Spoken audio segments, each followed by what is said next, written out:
whatever is gumming you up and making you feel like you don't have the time to be in this hour and a half brainstorming design session with me, let's talk about it, because I will get you help, because this is where you need to be. Again, I'm a tool. And if you don't understand, if you need to understand my capabilities, because I can tell you right now, you will need me.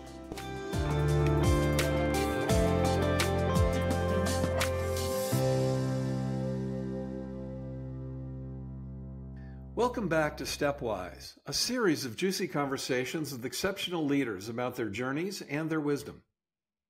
Is wisdom something we can cultivate and even accelerate? I believe it is. So does this week's guest, Sarah Broughton, a partner in the award-winning architectural and planning firm, Rowland Broughton. You want to get clear and energized about leading in this challenging environment? Listen to Sarah. Actually, sit in her presence for about 3 minutes and you'll get it. She replaces traditional values and characteristics of leaders with curiosity, reciprocity, accessibility, ownership, and grace, all while dealing with some of the most successful and discerning clients imaginable.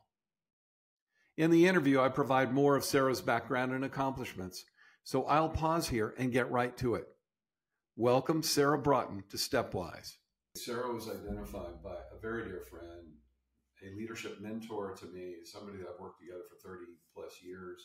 He's also a guest on this podcast in season 1, Joe Mello. He's also a two-time client of R&B.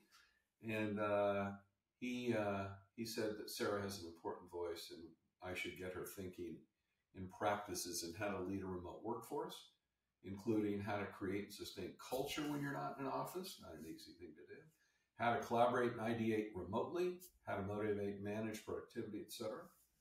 And I'm also curious to see how your team selection and hiring process have changed over the past years, likely post-COVID, because there are probably some impacts there. So first, Sarah, I'm honored and thrilled you joined me for this conversation. And please fill in any gaps so that we can know you more fully. Thanks for having me here. And I'm just so appreciative to finally get to meet you. I've heard about you for years through Joe and Ginny Mello. And I think everything you said is spot on. And certainly Joe Mello has been not only a client and friend, but a mentor and someone that, I routinely go to in talking about leadership things. And we recently had dinner this spring and he's like, you need to speak to Foster. And we were talking about, just the changes and what's going on. And I think that's exactly it. I think to be a leader at any time, you have to be willing to pivot. You have to be willing to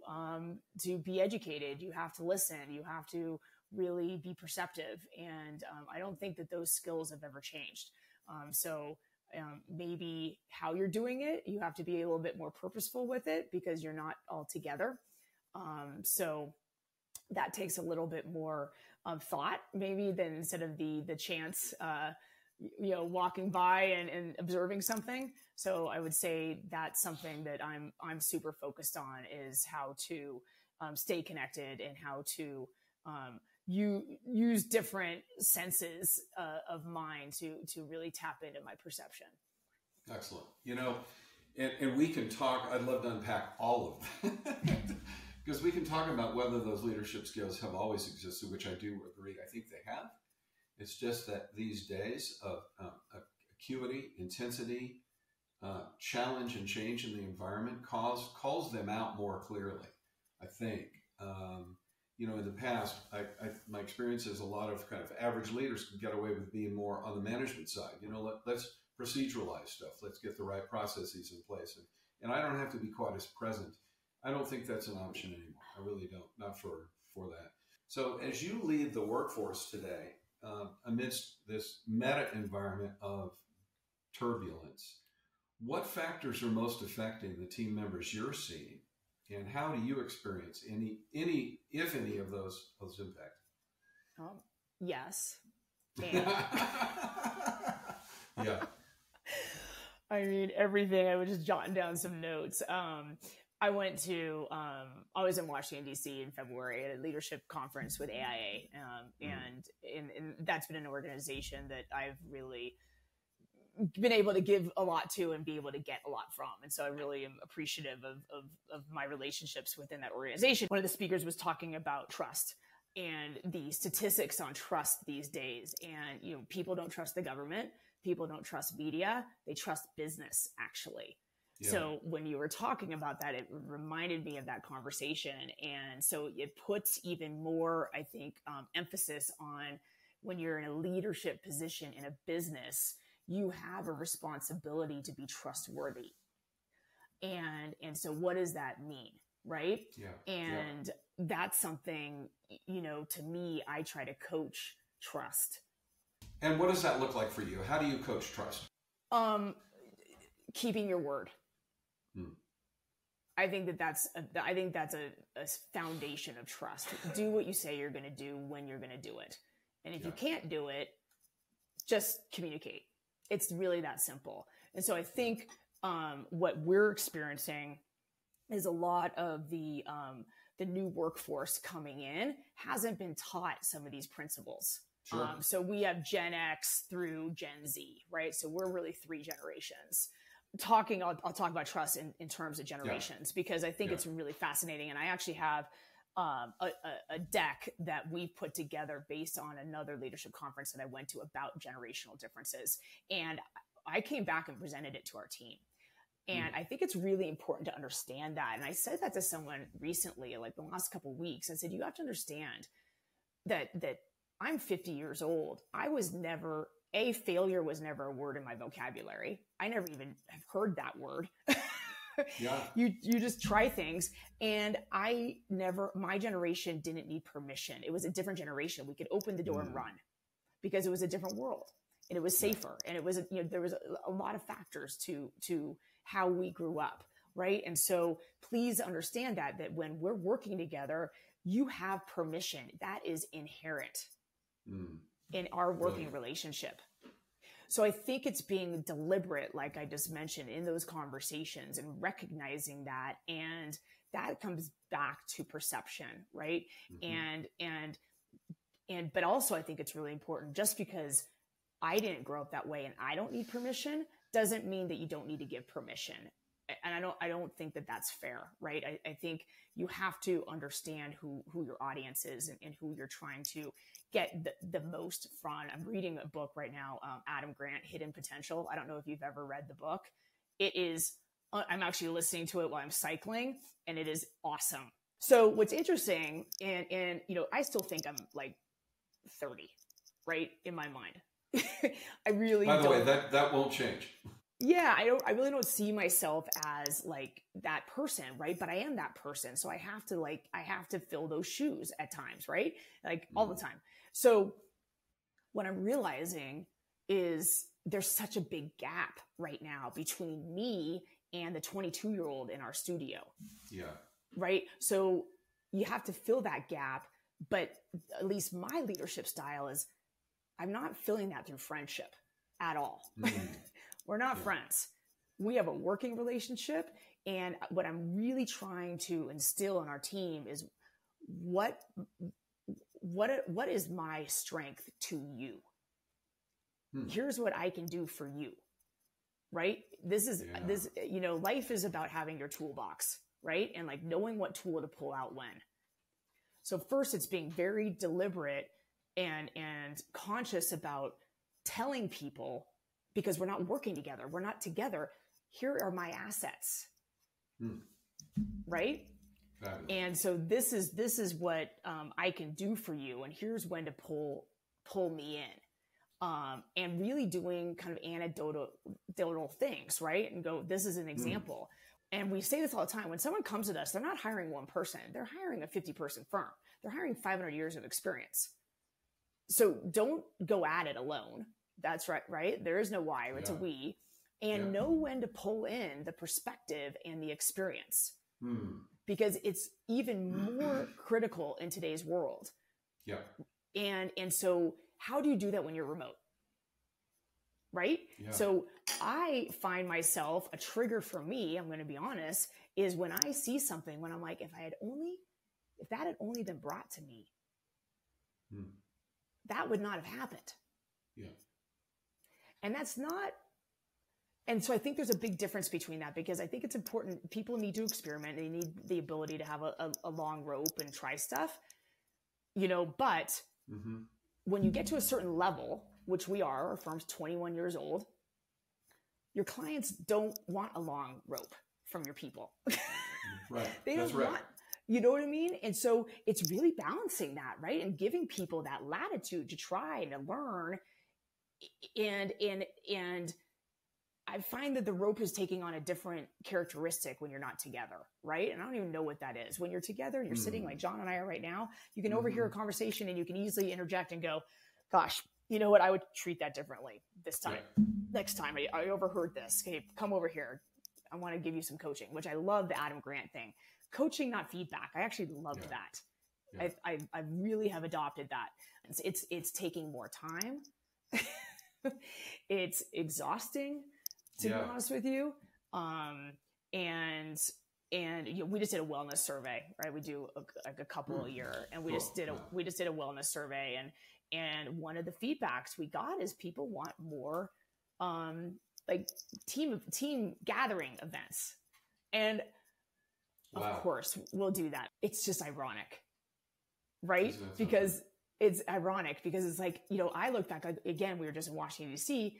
I was seeing people that I started my career with in New York City from the 20s, and we're still friends because we would have dinner parties together. We were like making $30,000 a year. We would like go to each other's house and make dinner in New York. And you know what I mean? They're still colleagues and friends.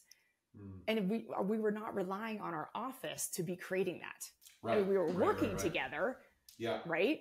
Yeah. So the responsibility that we have as leaders, we have to be of an insane expert to our clients. Yep. Right. And we have to be the trusted leader, which means we have to have our shit together. Right. And we have to we have to know what we're doing. We're dealing, and the work that we're doing is $3,000 a foot. These are massive budgets, massive. Yeah. Right. And then we have to teach people how to trust, how to build trust over a screen. Right. And now we have to be their social network. And I'm not complaining. I'm just observing. I'm just like, wow, this is a lot. And, so I think a lot of the things that we talk about with our team is reciprocity, right? And this is a two-way thing. And going back to culture, and I'm very upfront with people, like you're not contributing to culture if you're not coming into the office, and therefore you're just taking. So I don't think most people want to be takers. I really think fundamentally, going back to your meaning, right? And we just heard that Harvard professor at the conference, he was one of the keynotes, speak about happiness, right? And the three keys to happiness. Yeah. And one of the three spokes is a sense of meaning, right? In a question he poses, in his books and in his lectures at Harvard, is if you were going to die for something today, what would it be? Yeah. Right? Yeah. So that sense of meaning is critical. So as a leader, it's really important that you make sure people have that, but you can't just have it in one direction. It can't just be about a project. I don't think it needs to be about the culture and the whole pot, right? It's an aggregate of when, at least from a work perspective. Well, Sarah, you talk about reciprocity, and it strikes me, there are a couple of things that I wanted to comment on. That was one, in that your worldview as a leader today is influenced by this notion of reciprocity. It sounds like you're going to come in, you're going to do your work. I don't have to spoon feed you. I'm going to teach you some basic tenets or principles about how we get it done. But it's a very different worldview than in looking at these multi-generations than a traditional business school might have taught. You have expectancy of full kind of competence, energy, enthusiasm, willingness, candor, all of those kinds of things. And that sounds very intentional. One of my questions was how has your approach to leadership changed How does it call you to fully show up to be able to create those kinds of things? And one of them that you're talking about that I'm very intrigued by is your role as kind of teacher. You've got to teach an awful lot more now today than you might have 10 years. It is different. And I got to tell you, like, you know, we have the honor of working with some really amazing people. Our clients are, you know, top of their game. And, you know, culturally, and one of our, you know, tenants, starting years ago, and we educate our team. This is, you know, we want clients that mentor us as much as we mentor them, and that is just a curiosity, right? And that's just being willing to ask questions. It's, you know, to use a millennial or a Gen Z term, that's a vulnerability. That's, you know, that's just being open. Right. And so I think, you know, I really try to approach everyone on the team with that, but I'm also really direct. Like, if I don't have a lot of time, if it needs to be a very short, you know, conversation, and I'm not like teaching someone how to fish today and I just need to give them the fish, I'll say it. Some people exaggerate this and say, to cater to Gen Z, we've got to just open the kimono and be open without boundaries and take what they're giving us and all that stuff.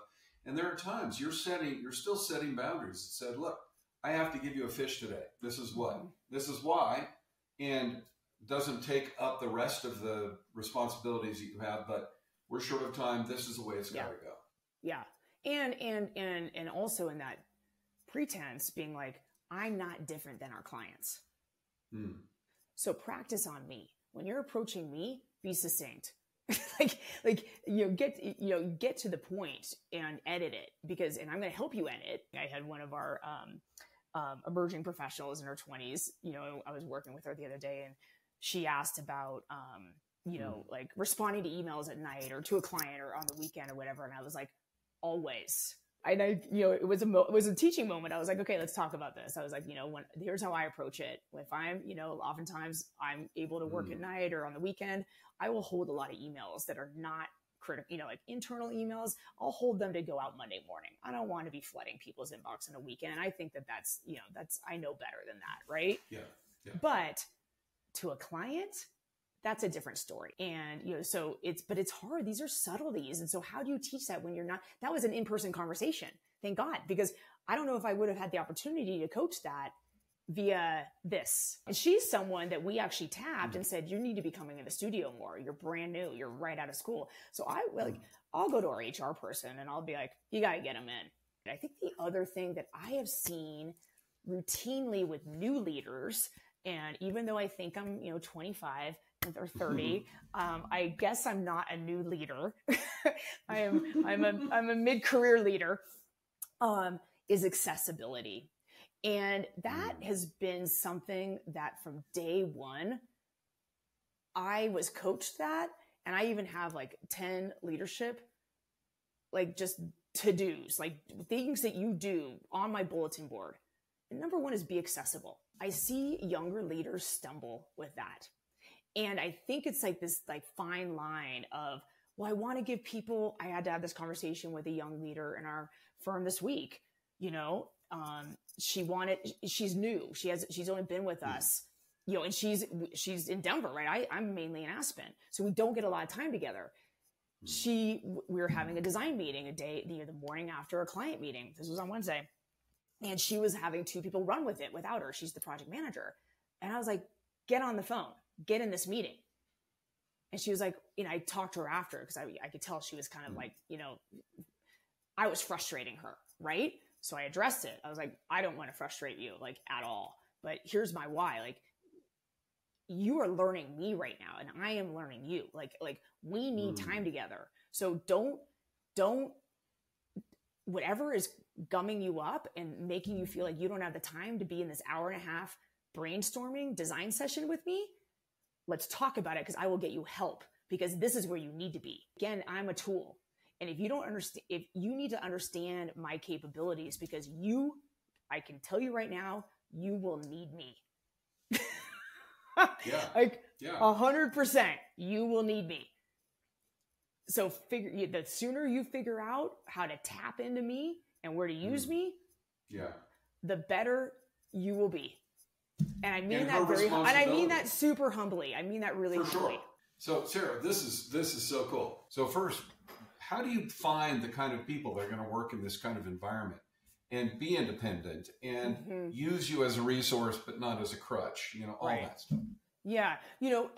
I have to be honest with you. I am way not involved in like the hiring process these days. Yeah. We recruit constantly, right? I mean, part of like what I'm doing is recruiting all day long. So it's being very honest about, we have an entrepreneurial type culture, right? And we have the kind of culture where you have to, it's not going to be spoon fed to you. Just being as honest as you can. And sure, we mess up at times. And you know what? But like, or people don't quite understand it, or, we learn. So I think it's just trying to define it as much as you can. And it's hard to define culture, right?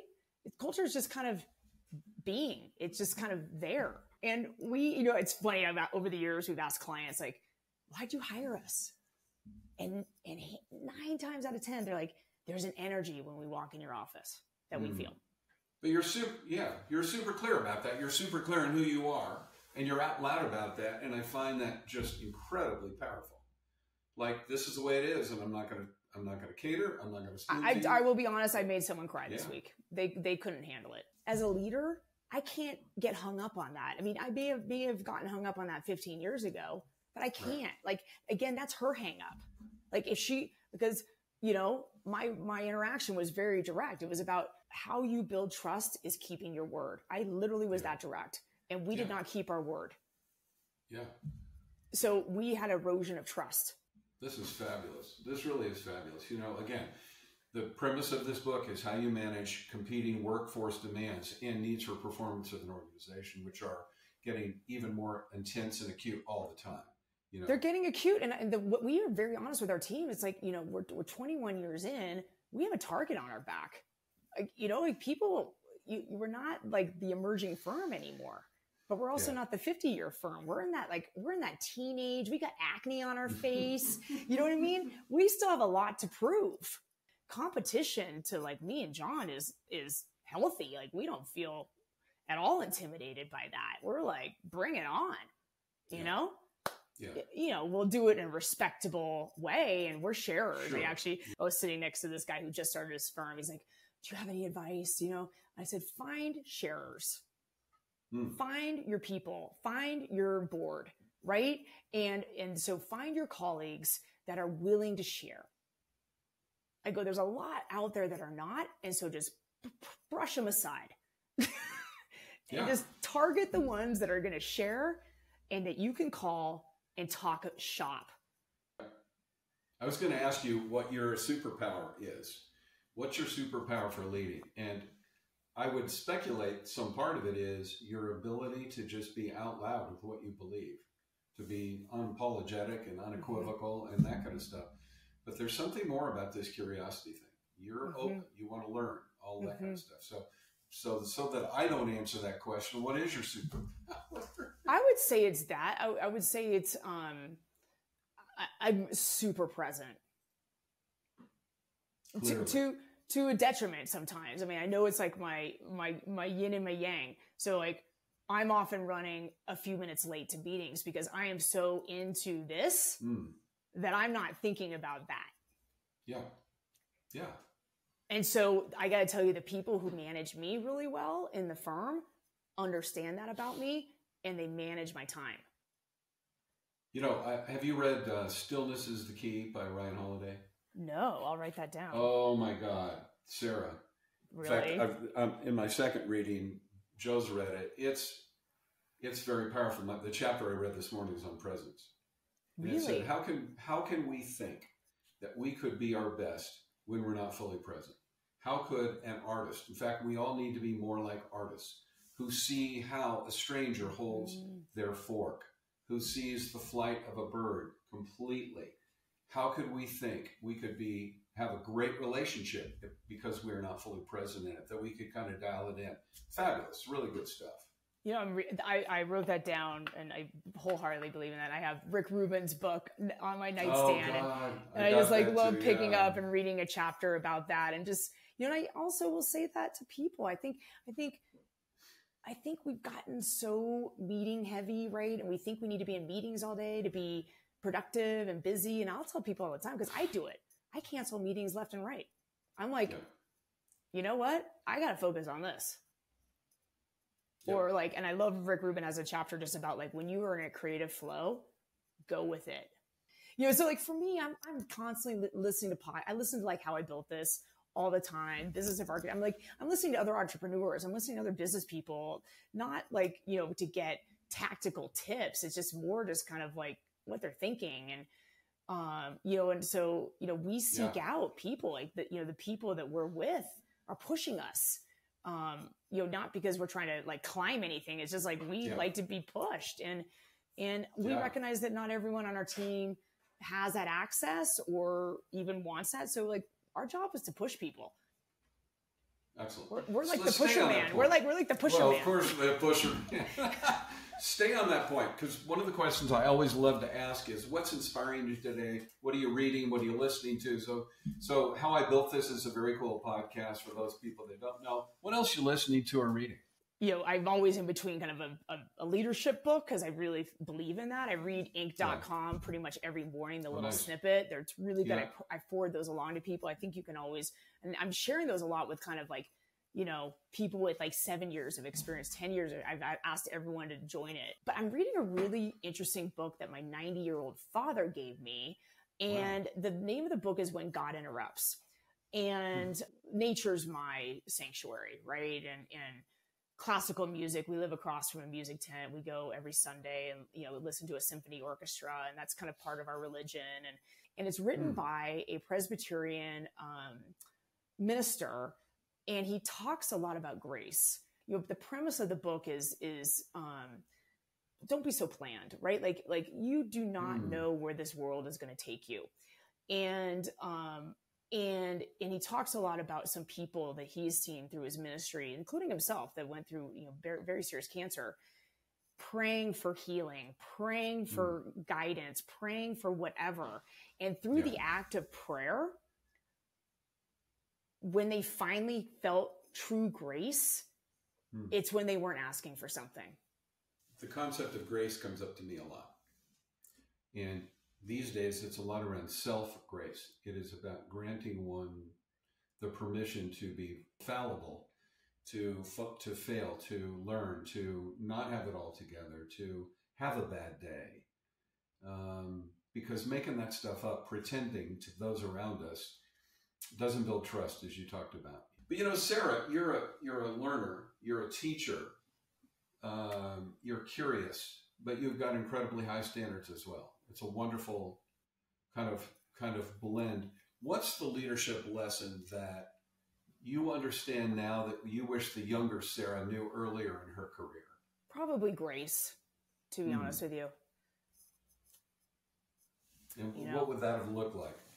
How would that have been different? There are definitely multiple things that I just let go that are not important. You know, and I've been coaching that with kind of our younger leaders, like kind of that mental A, B, and C list, you know, like the A's have to be addressed. The A things, the B's, you know, and the C's just let it go. It doesn't matter. The younger me probably tried to do all of them. And, you know, and there's an intensity. I'm an intense human being, and not everyone can handle that. My last question for you, this has been fabulous. My last question for you is, and I noted in your introduction that 50% of your workforce is women at every level. Is this different or unusual in the architecture industry, or has this been conscious on your part? And kind of what's the why and the what? Why did you choose this path, and what differences do you notice with a large league? Well, it is different. I think the percentage of women architects is around the low 20%. Oh, wow. It's even though in school, we have huge attrition. It's awful. Our schools are 50-50, but practicing is like 23%. So we have work to do.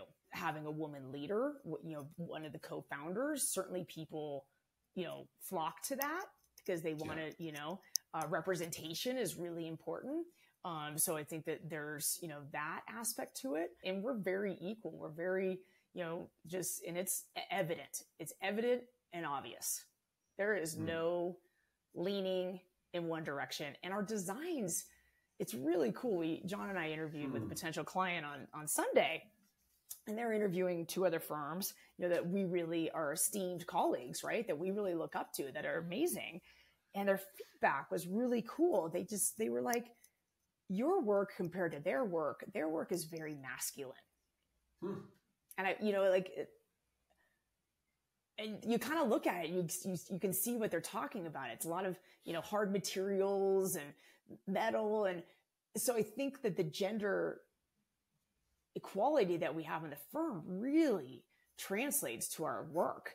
And I'm very proud of that. And I think it's really great. And also to the people that we attract. Yeah. And I'll conclude on this note. You've been so generous with your time. And frankly, so present. It's been wonderful. There's an other-centeredness that you seem to possess that I think when I'm interviewing, I think I've interviewed 40 great leaders and thought leaders in the last few months. And there's an other-centeredness, an awareness of how you are impacting others and what others may or may not be going through, but you're anticipating.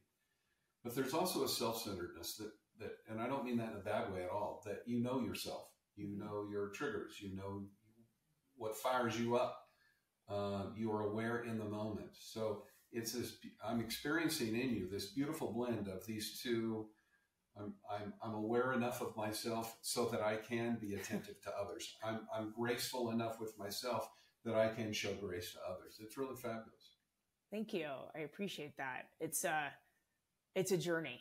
It's not, well, you have to work at it. It's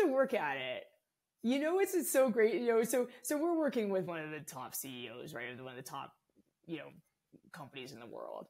And it's such an honor to be with him. And, we get to be with him like every 2 months. And so I asked him, once I said, how do you do it? I took his hands. I'm like, how do you do it? Because I was having a moment. I was like, oh my God, how do you do it? And he goes, I compartmentalize everything. And I go, what do you mean? Give me an example. Yeah. He goes, well, I have a geopolitical, because he deals with all the prime ministers of countries. He's like, I have a geopolitical bucket. And so I put that over there until I'm needing that, this there. Wow. And so, and he is the most present person. He will come. We always meet on a Saturday, and he will be 8 hours completely present with us. Wow. And but he's compartmentalized it, and that's that time. Yeah. And that is just for us, it's such a gift to be around someone like that. And it's just amazing. It's we look forward to that, How can it not make you better? How can it not make you better? I said to one of the people on our team yesterday, I said, that person has made me better. Wow. And we are so lucky to have multiple clients like that make us better. And that is an honor. And that is, I also think it's an approach. Yeah. Yeah.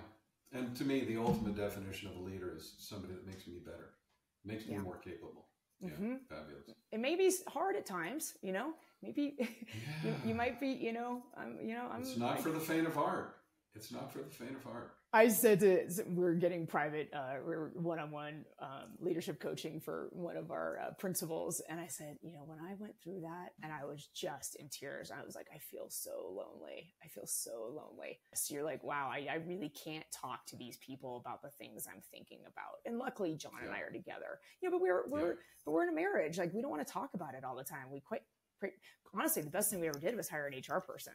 Yeah. Oh yeah. I'm sure. Seriously, it's saved our marriage. We've been married 25 years in August. We don't deal, think that was a huge, huge defense move for us. I've never thought about it that way. Well, Sarah, thank you. For your time. I could talk about this forever. I think it's so fascinating. Well, thanks, Foster. Have a great day.